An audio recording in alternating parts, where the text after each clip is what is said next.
Hello artists, welcome back to our art time. Today we are going to finish up our Little Owl's Night project.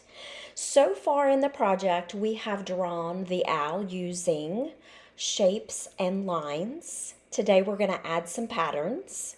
You should have already drawn a tree, a branch for your owl to perch itself on, and moon and stars with white crayon in the background. That's what we did last week. This week, you will need some crayons because we're going to use crayons to add color.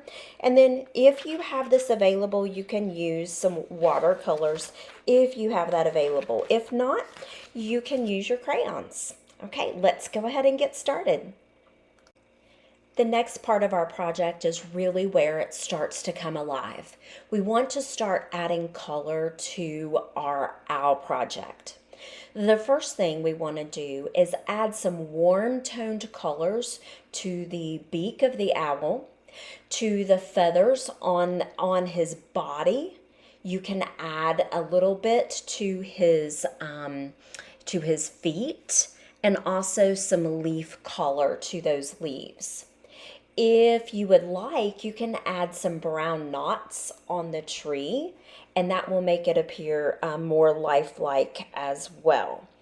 Don't forget to add those veins on the leaf too. There's some really great details that we can definitely use here. Again, this is where the picture starts to come alive. Think warm toned colors. Reds, yellows, oranges, and any kind of color in between will really bring out that essence of the owl.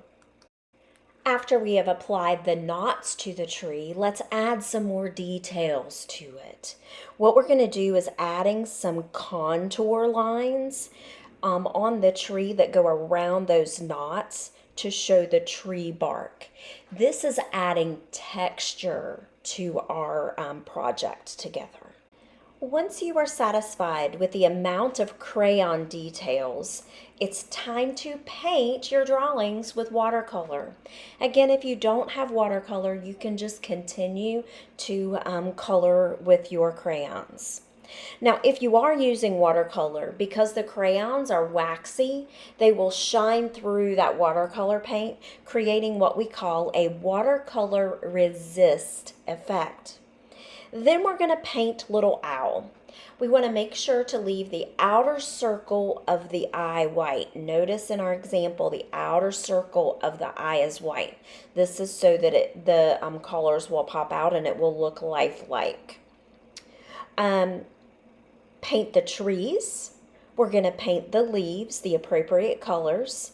If you want to go with fall colors, you can, but the green seems to stand out if you've used lots of warm colors on the owl's body. So it's nice to create that contrast. Now paint the sky. The last step is that we're going to paint the sky black. Because owls are nocturnal animals, meaning that their prime time, their active time is during the nighttime, we want to paint that black. We hardly ever use black for lots of things, but this is going to look great.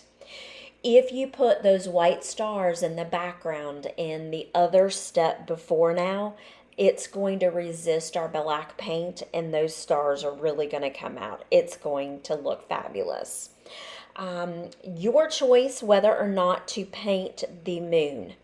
I think it looks great if you just want to leave it white, but you can paint it some different types of colors too.